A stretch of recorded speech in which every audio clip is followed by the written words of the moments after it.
starting 9 for Oregon. It's Jack Brooks, the center fielder, to lead us off from the left side. Lewis into the windup, fires home, fouled off.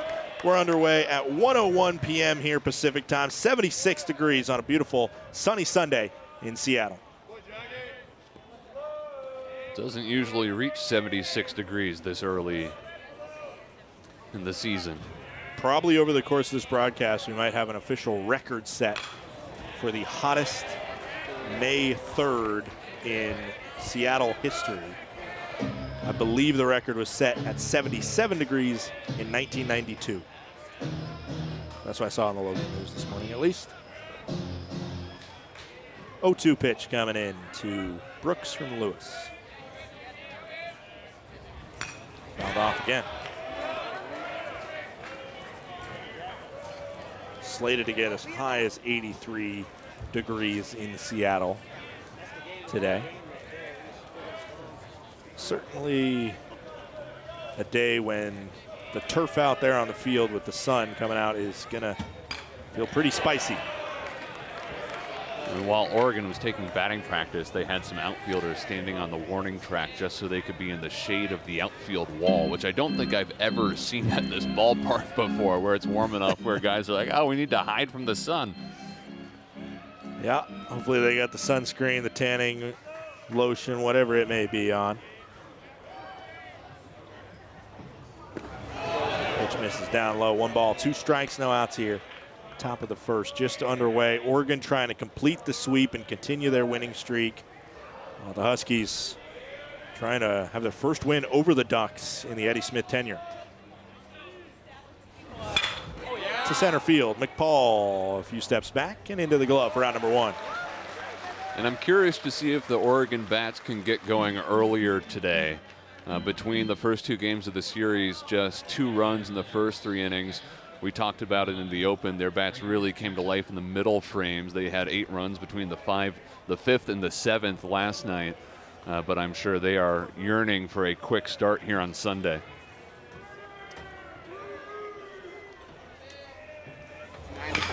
This one hit on the ground. Braden Jacksa, who again, first base originally in this lineup. Probably about 20 minutes to first pitch. Told the switch was coming in. Maybe it's out of the lineup while Jackson moves over to be behind the plate. The 0-1. Downstairs, 1 ball, 1 strike. Jackson, phenomenal freshman out of Irvington High School in Fremont, California. See the numbers there.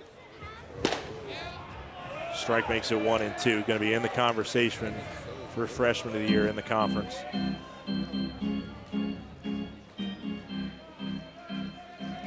He was a highly touted recruit, 2-time prep baseball All-American, played for USA Baseball's 18U national team in 2024.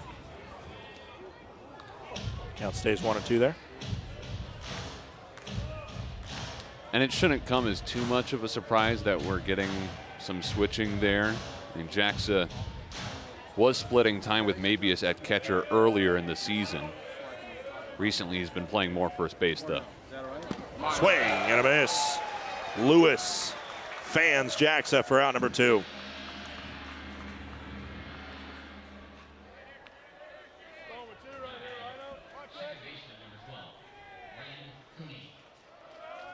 See Jacksa getting caught on the front foot a little bit with that breaking ball. Low and outside. Great pitch by Lewis to nab the K. Now up steps Ryan Cooney, 362 batting average. Leads the team amongst guys that are qualified. Lawaki has a slightly higher batting average, but has only played in 26 games.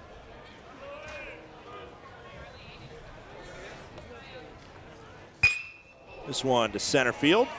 Paul figuring it out and finding it for out number 3. It's a 1-2-3, 13-pitch first inning for Hayden Lewis as the Dogs blank the Ducks and head up to the plate in the bottom of the first.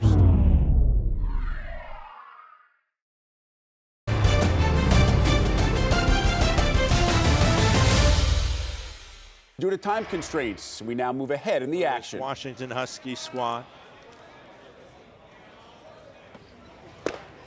First pitch misses inside. Kind of a tight strike zone, it looks like, in the early going. As Gostola, all I've seen him throw are fastballs through his first 6 pitches here.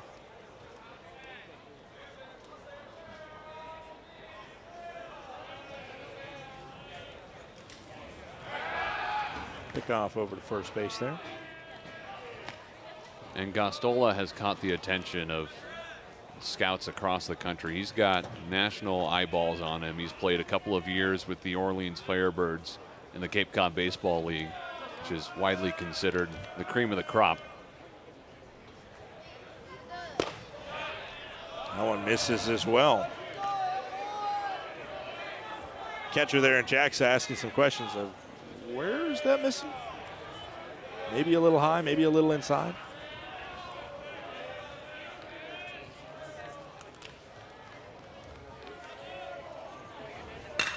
Hammered by Decarlo.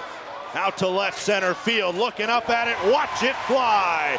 Goodbye baseball, Sam Decarlo hammers a 2-run blast in the bottom of the first inning.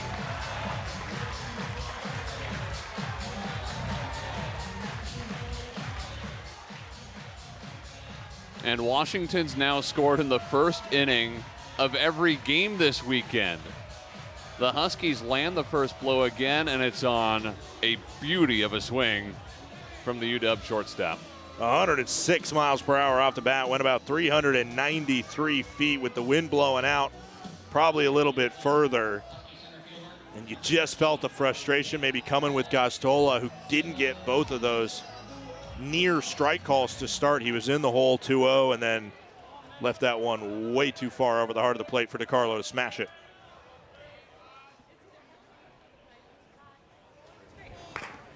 And that one took a piece out of McPaul. And so the first lefty to step up to the plate has himself a free pass and maybe more frustration from Gostola.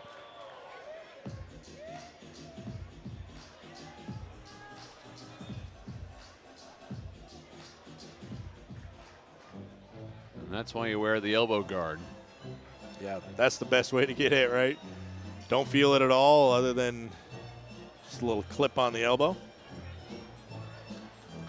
Quick time for a conversation. Smith, the third baseman, came in as well as Jackson, the catcher, to have a conversation with his starting arm. And when you're one of the best players in program history and a senior at that, that's partly Smith's role, to calm down his starting pitcher, get him back in the zone.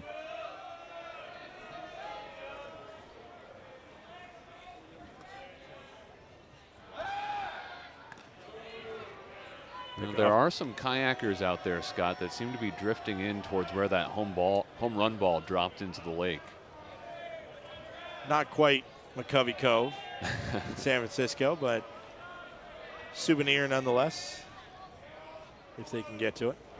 First pitch misses inside. The count goes to 1-0. It's the first breaker I've seen 79 miles per hour into Wilson.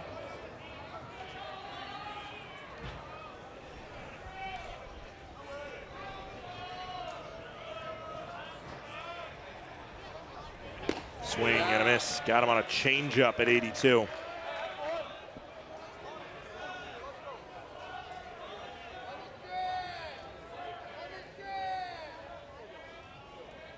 McPaul, team leader in stolen bases over there on first.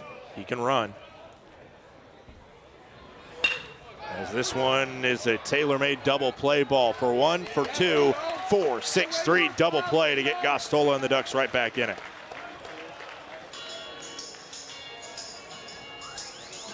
Well, that's precisely the reason Jacksa and Smith went out to the mound after the rough start for Gostola.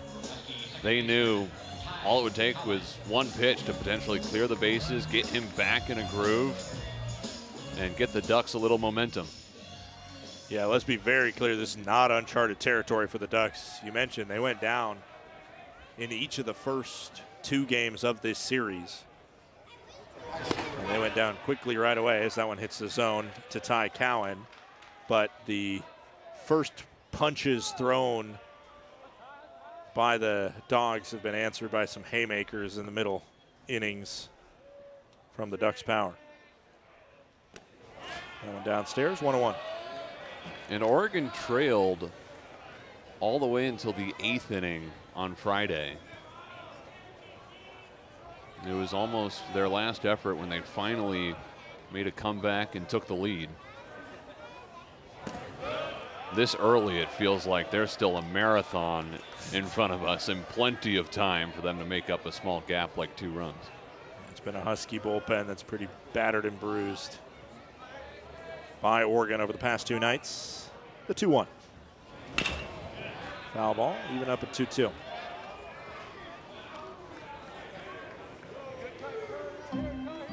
And Gostola, despite having given up 2 runs in this first inning, still had 16 pitches, not that many.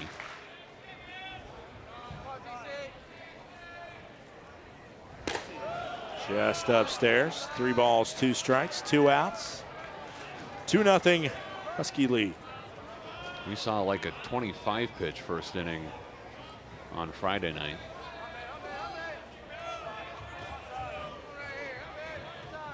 Payoff coming in from Gostola. Gets a piece of it over to third base where Smith dangles it, fires a little low, but Miranda fields for out number 3. It's a Decarlo dinger to open the scoring here in Seattle. The 7th long ball of the season for the shortstop makes it 2-0 Dogs.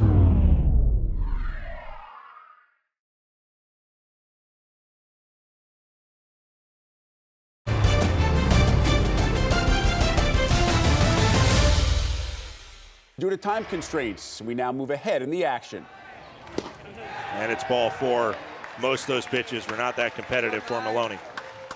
And you have to wonder how much pitching from the stretch is affecting Lewis, because he set down all 3 batters in the first in order, gave up the leadoff single to Drew Smith, had to shift gears, no longer work from the windup, and it's been all balls since then. Bases loaded for Nalivo Lowacki. 6'5", 265 redshirt freshman out of Springville, Utah.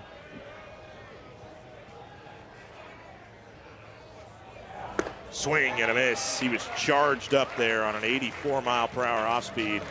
Came up empty.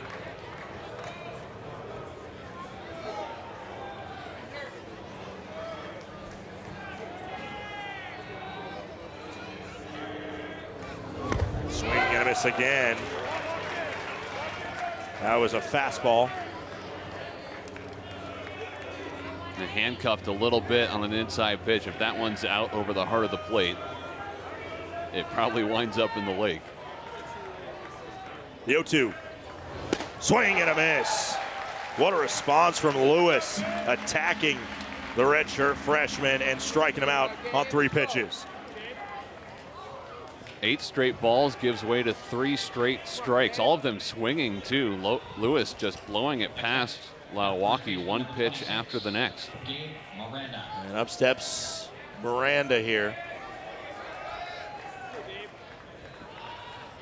Miranda's 105th at-bat of the year.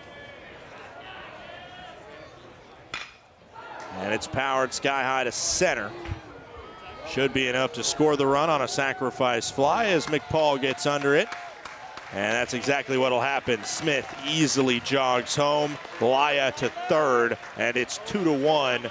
The Ducks are on the board. Here you go, Gabe. Way to do your job.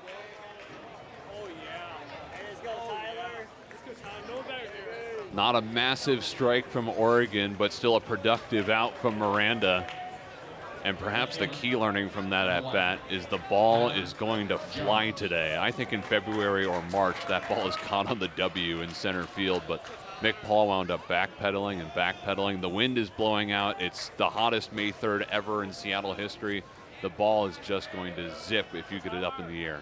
Yeah, if you looked at the launch angle and the exit velo of that ball, there's a called strike into Tyler Jones. It was listed at 348. To center field, it's 385 to left center, 395 to right center. So that ball probably ended up about 375 or so. That's a lot of carry you're going to see today. Downstairs, 1-1. Yeah, it got an extra 30 feet probably. So routine fly balls could be home runs today. That's for sure. maybe not quite as much as the banana ball game that was played at Kyle Field in Texas A&M. You see that? Left field was basically just beyond the dirt. I was going to ask you, do you know how far the left field wall was? The football field's like 53 yards wide, right? Yeah. I mean, it must have been 159 feet. Yeah. Yeah. A short porch. I don't know how they kept anything in that ballpark, but somehow. How did the rules work for that? How do the rules ever work for banana ball? That's a great question. 1 ball, 2 strikes, 2 outs. This is Tyler Jones up at the plate, the number 9 batter, thrust into a starting role here this weekend. Just his 6th at-bat of the year in his 3rd game played. Runners stunting to steal, and it's a swing and a miss. Jones punched out, and a bases-loaded no-out jam. Hayden Lewis survives it with just 1 scoring on the sacrifice fly. He punches out 2. Finished him off with the high cheese. It's 2-1 Huskies. Bottom of the 2nd upcoming.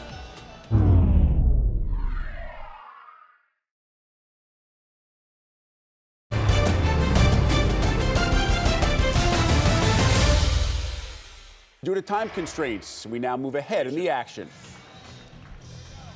2 on, no outs. Jason, do you consider sacrifice bunt, even though it's Terry who can swing a decent bat? I'd certainly be considering it. As we might have another pitch comm situation. This time he alerted that his pitch comm was not working within the amount of time. You'll see different teams do different stuff. The University of Washington, when they're out there, they have essentially smartwatches on that signal what pitch is being called from the dugout, while Oregon is using the headset pitch comm that just goes under the bill or under the side of that hat. So then, as you see that walkie there, it can be phoned in what pitch they want to see from the dugout. First pitch into Terry, fouled off. It looks like they're not going to go with the sacrifice bunt here. The Huskies are.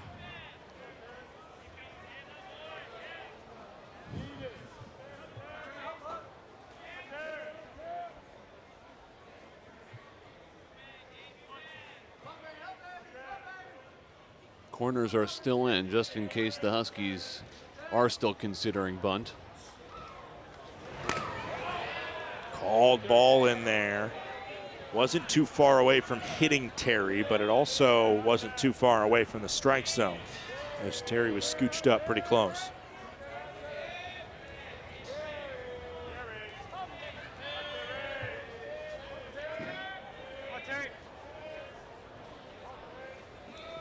The 1-1. Step off and throw back to second. Cowan read it the whole way. Cowan on second, Swidler on first. Terry, who is 1 for 2 today with a single into center.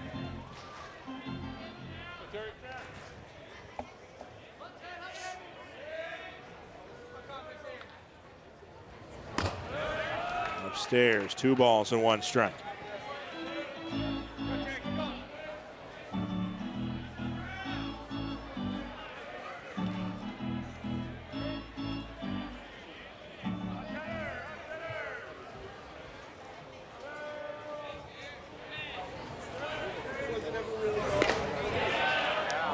Cut of the plate, 2 balls, 2 strikes.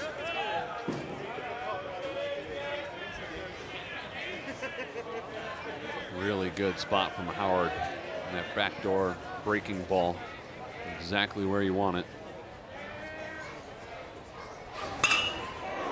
To left field, down for a base knock. Green light to send Cowan home. It's fumbled in left field.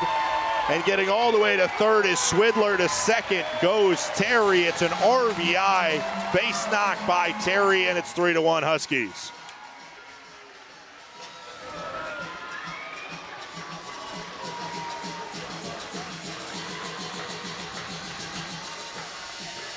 It's not the offensive fireworks that Oregon's been putting up this weekend with the long ball, but it's a beautiful piece of hitting from Terry.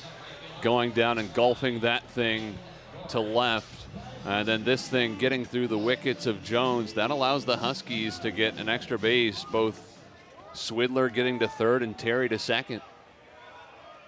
I believe that'll go down as an RBI single plus an E7. As there's still nobody out, Aiden Doherty steps up. Huskies are happy to get one this inning, certainly give them a little bit of a cushion, but the mindset has to be to get more with nobody gone here in 2 in scoring position. And this is a time for Coach Eddie Smith to start his chess game and call a timeout to talk with the entire offense, the 2 base runners, his third base coach. Everybody's coming in for a huddle.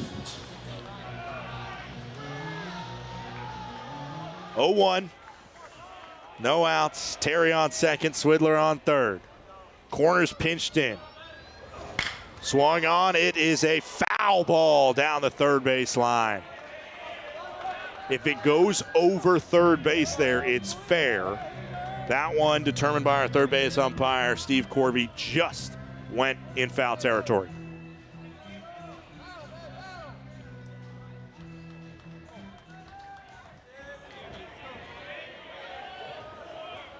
Big 0-2 pitch. Gets a piece of it to right center field. Backing up is Brooks. The throw will just go into third base as they're biting the bullet and allowing Swidler to scamper home. A sacrifice fly by Doherty tags another run for the Dogs.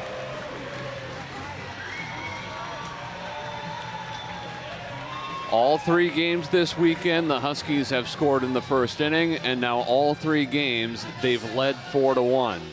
The big question that remains is, can they finally protect a lead? And good job by Washington here. Maybe aided a bit by the wind blowing out. We've talked about how much extra the ball is carrying at the diamond on Montlake today because of that wind, and I think it made it easy for them to get the sacrifice fly there. If the wind's blowing in, might have been a different story. A second pitching change is coming for this inning. Maybe a lefty, no, a righty to come in and face Kaysen Tagger with 1 out and a runner on third. Don't go anywhere. The Huskies lead 4-1.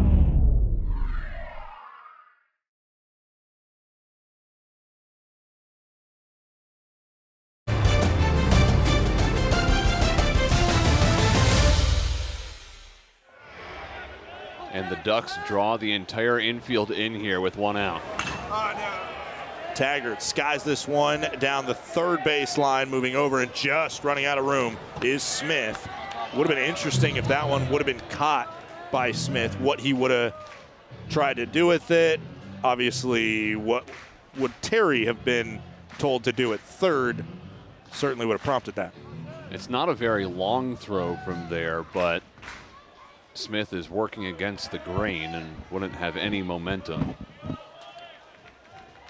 Well, and if it's one of those acrobatic catches that flips you out of play after you catch it, then it would have been an automatic base given to Terry. As this one's popped up sky high, another one that is just going to get out of play. And some cheers down there for a very casual catch off a 1 hop in the bleachers. It's always easier to catch it off the bounce. 0-2 into Taggart. They brought in Markham. Best case situation is a punch out or a pop out. The 0-2.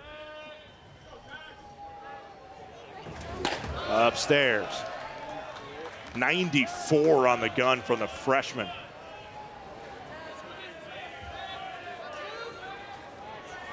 He's 6'3", 230 pounds. He can bring the heat. One misses. Tried him, his changeup coming in there at 87. Taggart, who certainly when he's been hot over the course of last season, some good summer seasons, he's gotten sniffs from pro scouts, and so has Markham, I'm sure. This one hammered to left field. Will it be enough to get Terry caught out there? The throw will come to the plate, and it's up the line. Braden Terry scores off the Kaysen Taggart sacrifice fly. The Huskies have now plated 3 in the bottom of the 6th inning.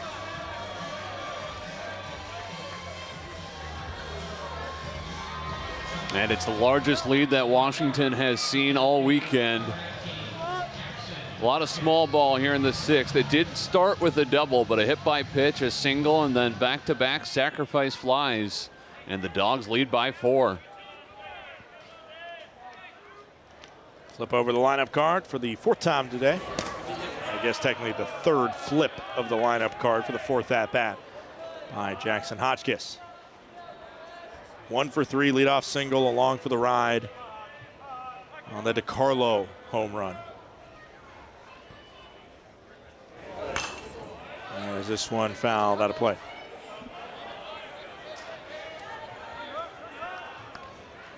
Cooper Markham, mentioned already a couple times. Enumclaw, about an hour, mostly south, a little bit to the east of Seattle here. It's like the gateway to Mount Rainier. Yeah, not an ugly place to live, that's for sure. That one across the face of Hotchkiss. Count goes to 2-1. Hotchkiss also a Washington native, but he is in the shadow of Oregon down in Battleground, Washington. Hammered sky high to left field. Jones backing up and watching it fly. Jackson Hotchkiss, his 16th home run of the season. A solo bomb to make it 6-1 Huskies.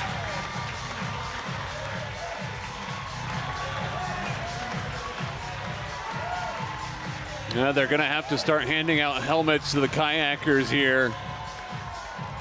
That thing was hit a mile high, and of course it's going to carry with the way the wind is blowing today. Hotchkiss continues his torrid pace by absolutely launching this one. A launch angle about 38 degrees, and 107 miles per hour over 400 feet by Hotchkiss.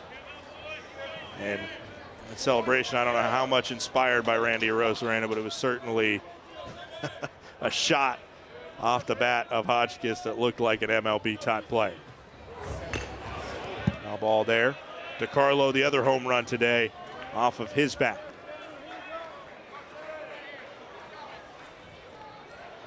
It's what the Huskies probably haven't done enough of this year is maybe when times are available, they take advantage of a couple runs in a scoring position. They had second and third, no outs. They got them both across and sacrifice flies, but finding a way to pour it on and add that extra run with a solo home run.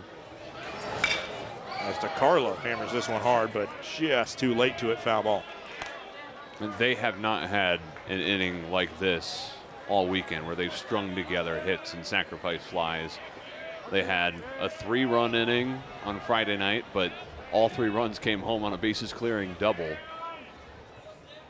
And I think most of those base runners reached via walks.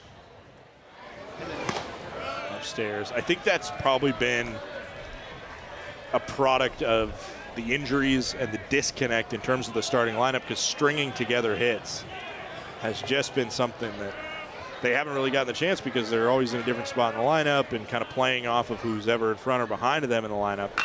As Decarlo out in front of that one gives a souvenir to either a kid or a dog that will be first to pounce on that one.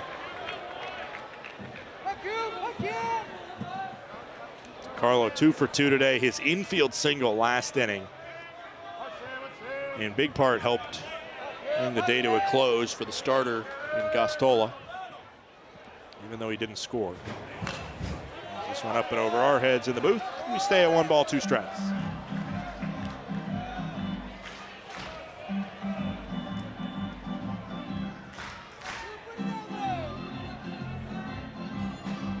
Four straight at-bats in which a solo run has scored. A single by Terry, a Doherty sac fly, a Taggart sac fly, and the Hotchkiss home run.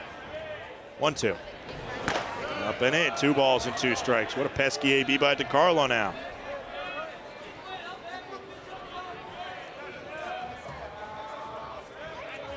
That's how you clean up after the hot dog. Wash it down with a fresh bowl of water.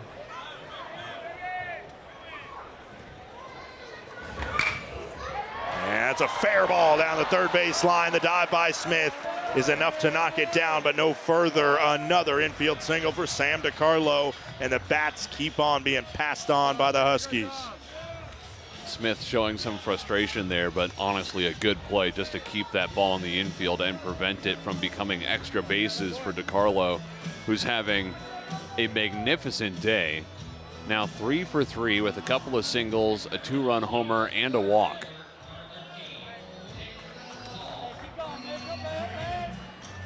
Yeah, it's one of the, sorry Scott, one of the few times where as a base runner, I think you can peek and see what's happening with the ball instead of just putting your head down and racing to first, because you might have to take a little bit of a turn and curve towards second if that ball gets past Smith.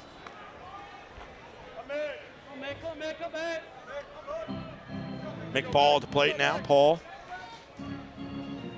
Perfect 1,000 on base percentage. He's done it 3 different ways. Hit by pitch, walk, and a single.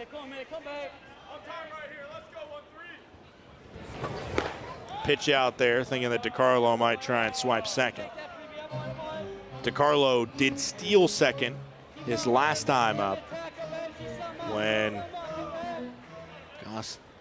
Gustola had him on the pickoff, but the throw to second was just not in time and fumbled by Maloney. And a strike in there to make Paul make it 1-1. Again, 94 on the gun from Markin. You see the raw potential from the right-hander.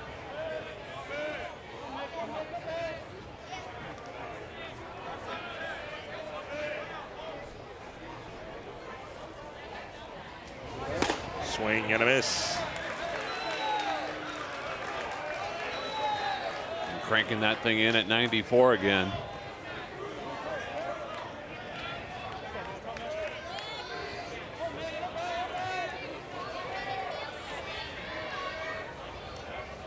One, two out pitch here in the bottom of the 6th inning, a 6-1 lead. Upstairs pitch at 95, dialing it up even more is the freshman. How fast were you throwing it at 18 years old? Not that fast. I was lucky if I could probably hit 50. Well, I'm guessing you weren't pitching. I was not playing baseball at all. Did he go? He did not.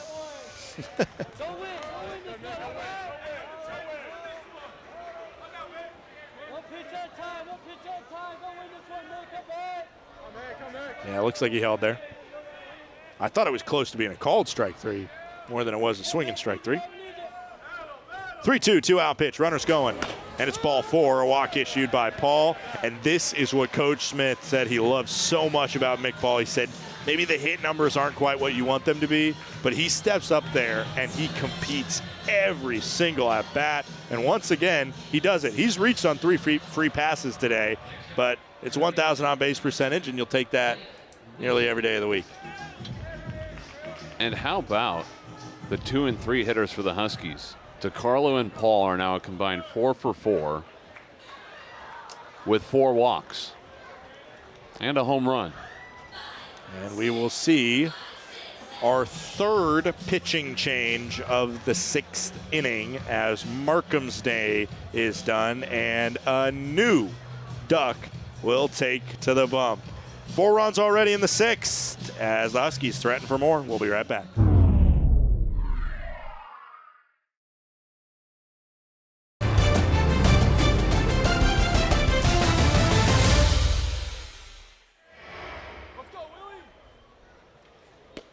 Downstairs, all 9 Huskies have seen the plate. And this 6th inning has become like migration season for the Duck bullpen, one after the next, making the trip down to the mound.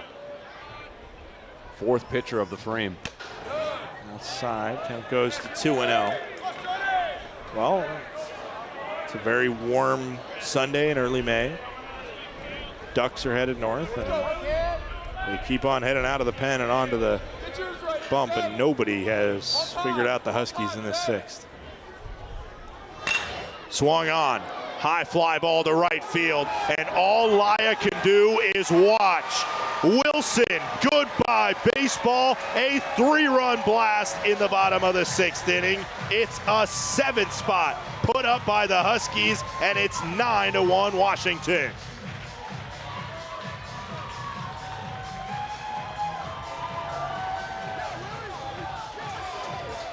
Good things are happening for both sides when they put the ball in play. Wilson really extending, reaching out to get this thing low and outside. And clearly with the muscle to power it out down the line. Oppo Taco blast, which has made a 6th inning to forget for Oregon even more of a frustrating find, as Ty Cowan, who started this frame off with a double, will step up for the 2nd time here in the 6th. A lot of frustration, I think, from this weekend coming out for the guys in purple in this frame. Swing and a miss.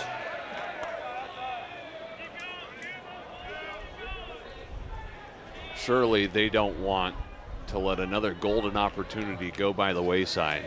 Yesterday they wound up losing by 6 runs, but Friday night they had a chance to pull a major upset. Swing and a miss, 1-2. And now they are in the driver's seat here, more than the driver's seat. They're cruising down the highway up 8.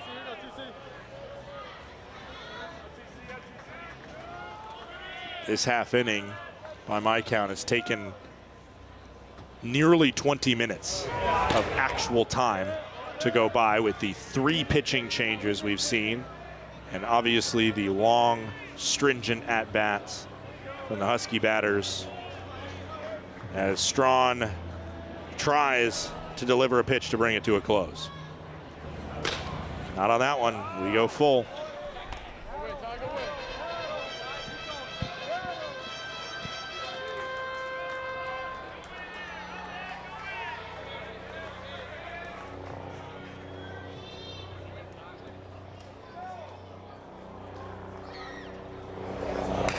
Scrapes a piece of it. This half inning, it started with Morgan on the bump, followed by Howard before we saw Markham step up, and now Strawn. First batter he faced was Wilson's 3-run blast, and now Cowan to see the 3-2. As it was nowhere near, and that has kind of been an encapsulation of the bottom of the 6th inning for Oregon.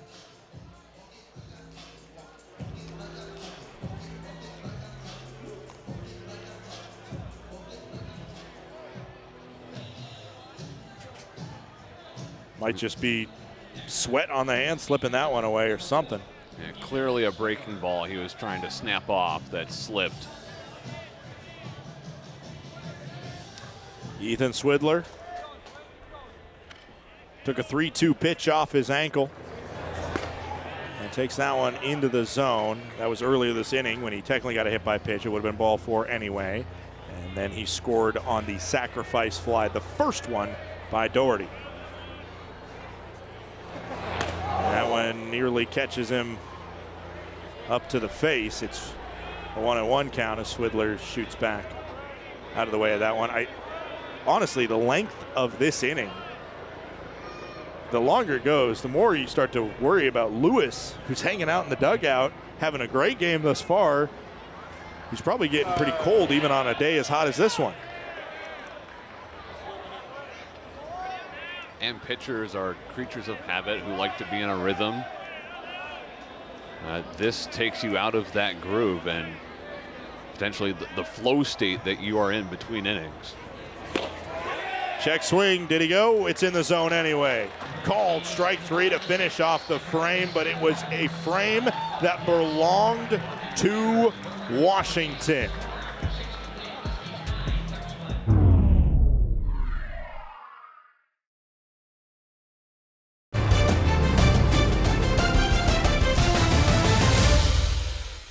Due to time constraints, we now move ahead in the There is action. obviously how much it has dropped just from this appearance, going down by .1, 7 strikeouts. 2 away from a season high. It's his second best effort of the season already. Saw last night over at T-Mobile Park. You and I were both in attendance as fans as Randy Johnson got his number retired. And Emerson Hancock, the starting pitcher for the Mariners, had an inspired performance. And maybe Hayden Lewis catching a little bit of that inspiration as well. Somebody from Scottsdale, Arizona that maybe might have been a little bit after the Randy Johnson era down there with the Diamondbacks, but whatever it is, it has been a beautiful pitching performance from him.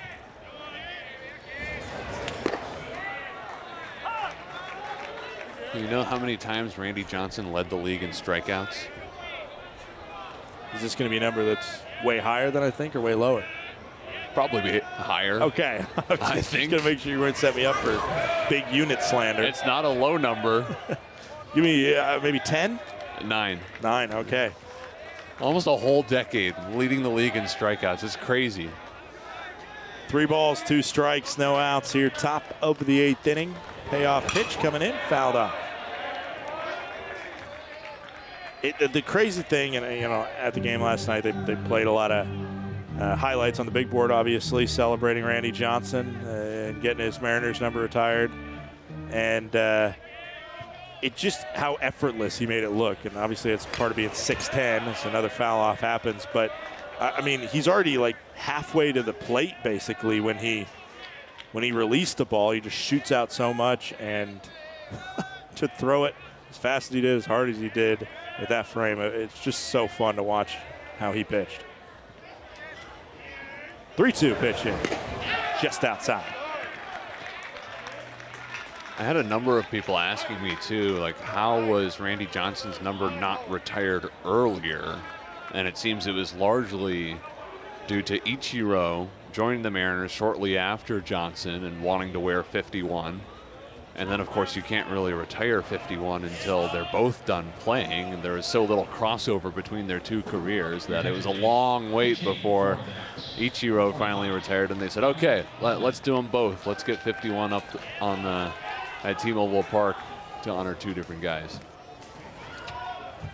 This is Dominic Hellman getting a pinch hitting opportunity here, swinging on it, and it's through the gap over on the left side of the infield. Base knock, and a great pinch hitting opportunity for Hellman, who gets to play in his home state, originally from Mill Creek, Washington, a senior for this Oregon squad that gets to play in front of some friends and family. And you see the big difference. Obviously, last night the offense came alive after or by the 8th inning, and today just suffocated by Lewis. But with no outs here in the top of the 8th, this is probably when you start to think about maybe a new body on the bump for Washington. A ball into Jack Brooks. This is the 4th time through the lineup. As the Ducks were huddling in the dugout before this inning and grabbing the lumber, you could hear on our mics a "let's get weird." And I think that's what they're hoping for this inning. They want some weird things to happen. Go get it! And we'll see what that ends up being, as it is a fair ball down the left field line. Lewis covering third is the best chance to get it out, and they're just going to miss out on it. And right as you said it, let's get weird. That's about as weird as it could get. Perfectly placed down that left field line off the bat of Brooks. They get the weak contact, the Huskies do, but it just had a funky spin on it, and it wasn't until Hotchkiss could get to it. And at least the conversation coming. Another bases loaded, no out situation for Hayden Lewis, and you're up by 8 runs. But against this Oregon squad, 8 runs probably feels like 2 or 3 runs. He faced this situation in the 2nd and limited that to 1 run. Can he find that success again? Certainly wouldn't be easy. He's against the heart of the lineup. Jacksa up at the 2 spot. Cooney behind him. Smith after that.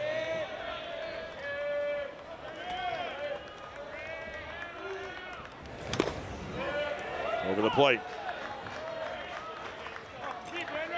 Miranda on third, the first baseman. Hellman, the pinch hitter, on second. Brooks, the leadoff man.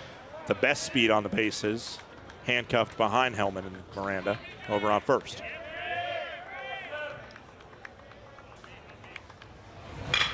Breaking ball. Decarlo can't knock it down. It's through for a base knock. And just one run to cross home. Yeah, there's really no point in sending that runner from third base. You need 8 runs here, and with nobody out, just hold that runner at third. If you're going to make a comeback, he'll score when you get your next hit. 9-2 right now. And I'm not seeing movement from Eddie Smith over there in the dugout. He continues to stay stern, and it looks like he'll give Lewis at least one more batter. On the ground to third, it's a foul ball.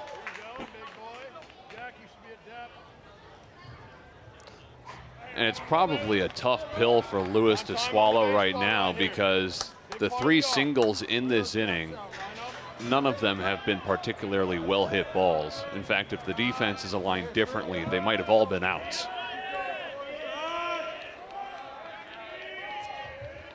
0-1. Spotted in the lower outside corner. Great pitch by Lewis, showing so much command there, as he is one more pitch away from triple digits, his 100th pitch of this contest. Thought about it, didn't go to Cooney. He held back 1 ball, 2 strikes.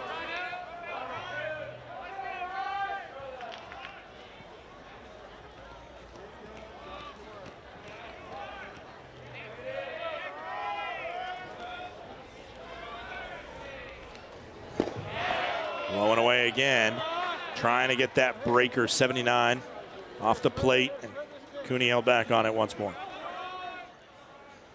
And I think Lewis would have been pulled already for most pitchers who have given up 3 hits and a walk in this inning, if not for how softly they were hit. And he's still demonstrating pretty good command of his pitches. Swing and a foul scrape into the glove of Swidler. Just held on to it. A big punch out.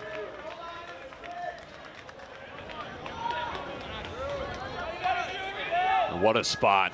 Low and outside corner. The last 2 pitches he wasted a bit more, leaving them farther outside the zone.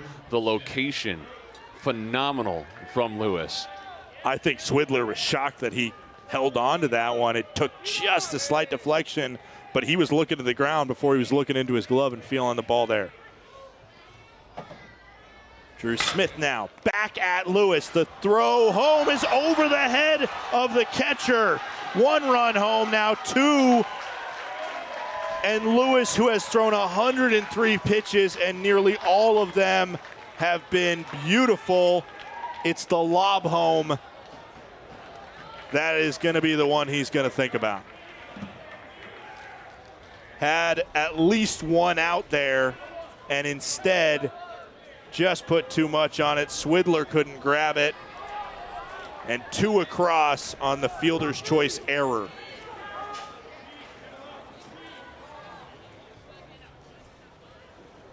The muscle memory of pitching makes that play trickier than you'd think. Yes, you expect Lewis to make it, but you see pitchers mess that up a lot more often than you'd think, because you are in such of a rhythm pitching out there. All of a sudden you have to change your mechanics a little bit, throw it a lot softer. You're catching a quick comebacker. And they're still electing to keep him out there as Laya steps to the plate. Laya is somebody that can really change the feel of this game in a hurry.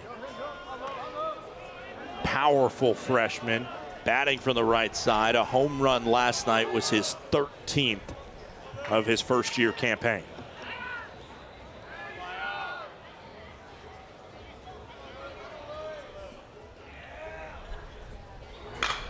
Popped up. Will it stay in play? Wilson looking at it, calls off Swidler, and the catch is made.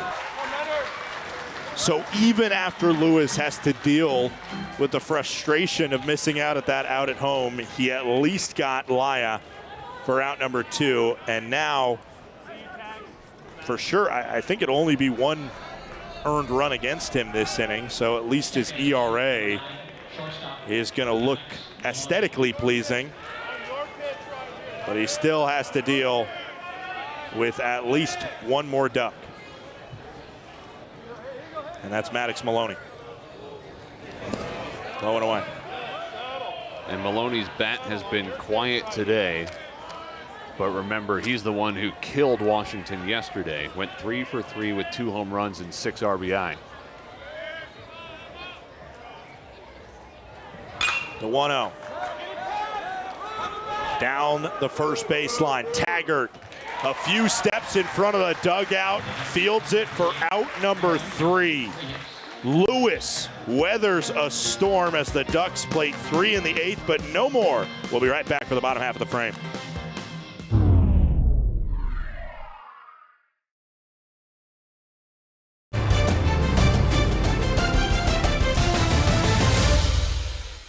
Due to time constraints, we now move ahead in the action. Wilson at the plate last time up for Wilson. It was the 3-run blast that, even though it, made the game from 6-1 to 9-1, it just felt like a very important 3 runs to have, considering this Oregon offense. Just off the plate, 1 and 2, and 6-1, you're still wary. 9-1, it feels like you really gave yourself a leg up. And the last inning for Oregon offensively showed why.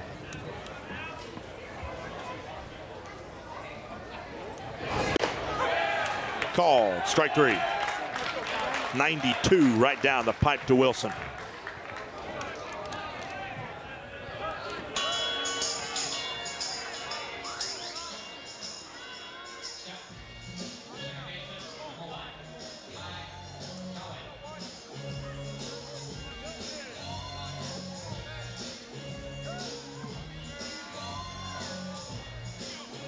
Cowan steps up to the plate. It was his double that led off that 7-run 6th inning for the Huskies. Followed that up with a walk later that inning. A called strike makes it 0-1 on him.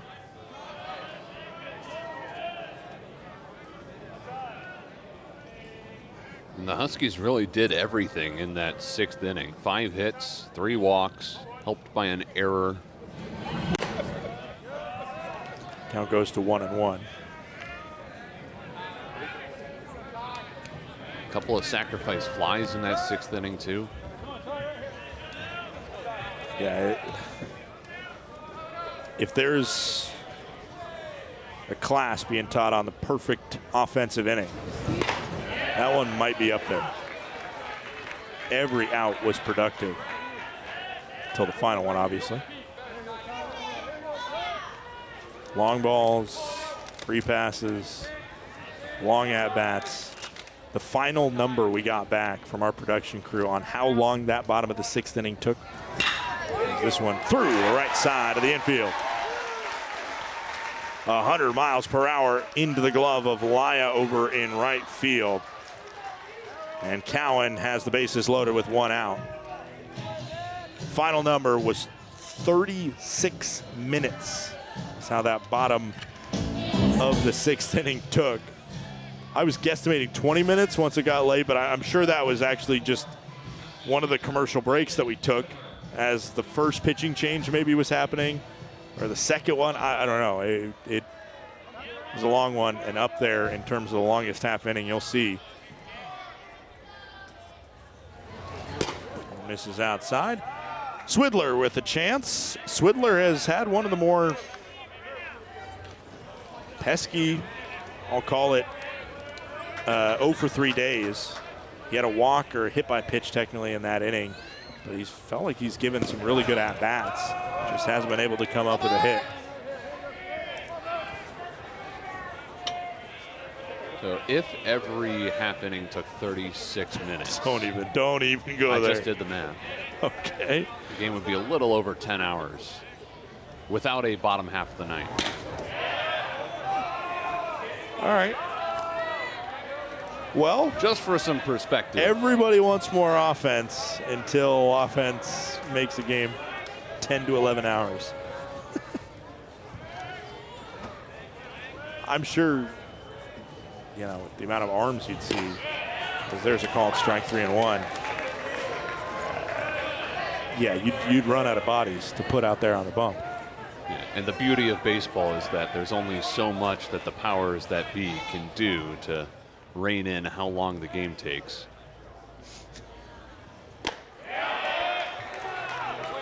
Three balls, two strikes, one out, bottom of the sixth inning here. Full count pitch coming up with DeCarlo on third, Paul on second, Cowan on first. Pitch coming into Swidler. Swing and a miss.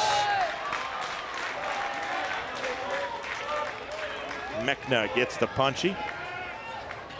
Really good mix of pitches from Mechna. Established the fastball with most of these hitters and able to change pace. Great breaking ball that Swidler didn't see coming. 2 outs, bottom of the eighth inning. That's Braden Terry, who had a single down the left field line his first time up.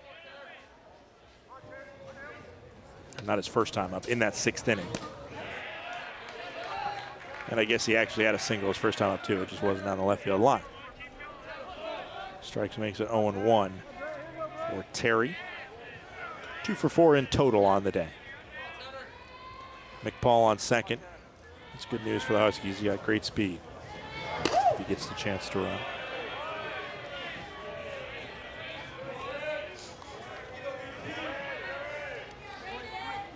Sam Decarlo got this day started offensively for the Huskies. 2-run bomb in the first, and they have not looked back since. And Coach Eddie Smith, I think there's strategy behind it, and there's no doubt he wants to talk to his guys. Terry, JUCO product out of Everett Community College, hits it down the first baseline, just foul. Terry, in 2 weeks' time, will be one of many of this UW senior class or graduate student class being honored.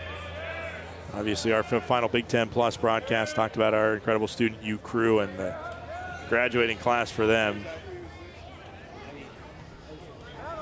A lot of talent on the field and behind the scenes for the Dogs in this 2026 year. The 1-2. 2-out pitch. Can the grad student find double digits for the Huskies? Not on this one. Swing and a miss as Mechna fired up, walking off the bump.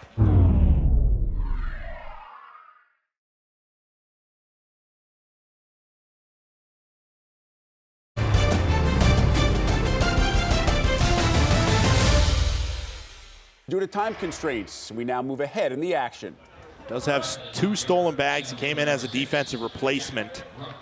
He will not be held on first, so keep an eye out for him. Maybe get a defensive indifference to let him get to second as that one goes upstairs. Count goes to 1-0. Maybe not, though.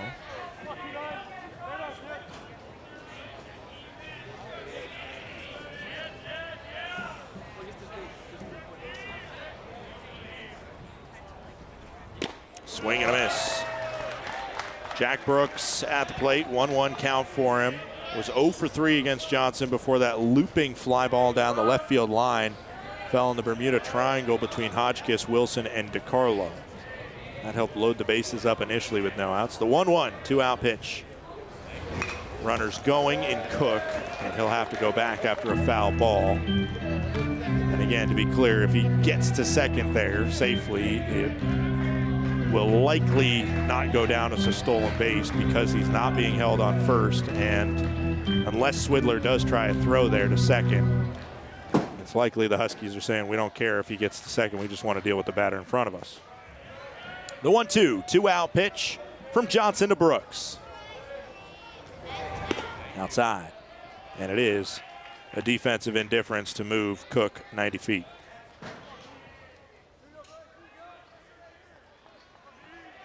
Only benefit of that is if there is a situation where there's a nice play at second to get a force, now that's off. As the 2-2, 2-out pitch comes home. Down the right field line, just foul. Good fight by these two batters with 2 outs to not let that third strike find them, not yet at least.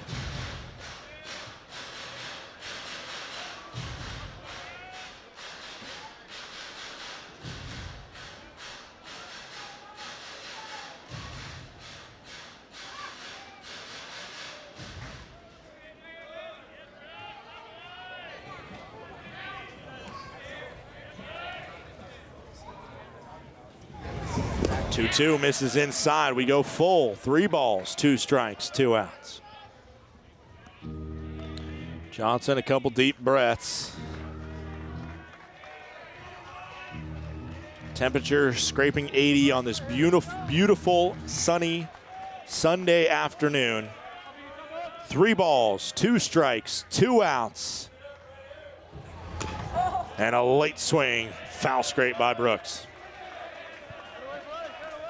You could tell Brooks was wondering, is this ball 4? And at the last second, chopped away at it. Never want to go down looking. Not in this situation, not against your rival. Not trying to win your 8th in a row against the guys in purple. The 3-2, 2-out pitch. Another foul scrape.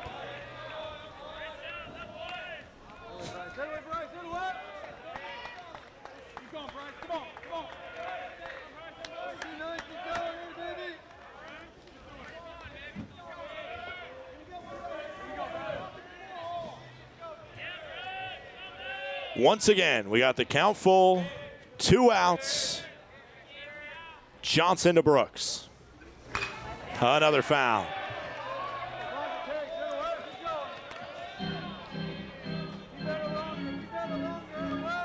Johnson's been made to work here in the 9th inning. Dealt with the first batter in Milwaukee on a 1-pitch fly out to right field. Took him a second, but he got Miranda with the strikeout. Hellman had a long at-bat, eventually ending in a single. And now Brooks, an even longer at-bat. Another 3-2, 2-out pitch, and it's ball 4.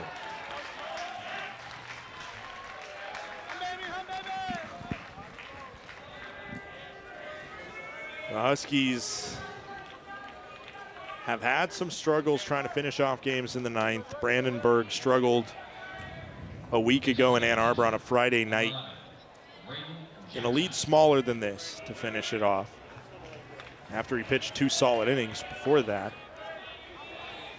Not saying that Johnson is struggling here, but it's just that final strike that has not found him thus far. Braden Jacksa now sees a first pitch ball, and the count goes to 1-0.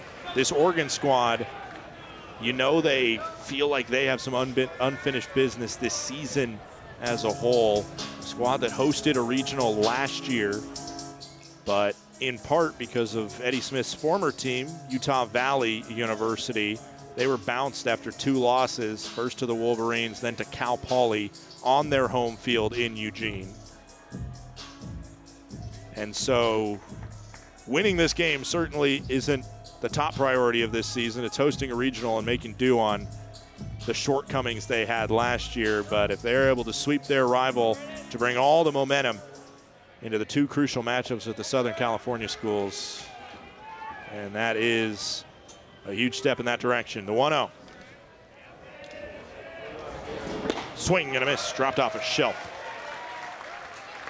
You know, these last 3 weeks, counting the conference tournament, are going to decide whether or not Oregon gets to host in the first round of the NCAA tournament.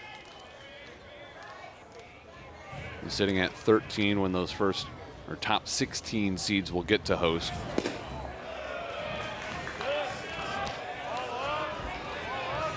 Two balls, 1 strike, 2 outs.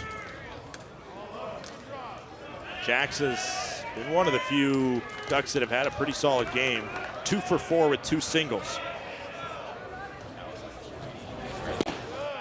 Over the plate. 2-2. And we'll do it once more. We'll fire a 2-strike pitch into an Oregon Duck here with 2 outs. The University of Washington and Bryce Johnson trying to see pay dirt on this Sunday finale. A step off to walk Brooks back, or excuse me, Cook back to second. Brooks over on first, Cook the pinch runner in scoring position on second base. 2 balls, 2 strikes, 2 outs. Hit on the ground, and it's through for a base knock. Cook will easily stroll home, and the Ducks continue to stay alive in the 9th. They are lurking. They continue to just hang around and loom over the Huskies. Good job by Jax, a long battle that he eventually wins. And now you have the tying run on deck for Oregon. University of Washington opting not to have a mound visit right now, and I'm sure that's just to kind of trust Johnson to keep doing his thing, as this one's hit to short. Fielded by Decarlo, who nearly stumbles, but fires to first base on target and in time for out number 3, and the Huskies win.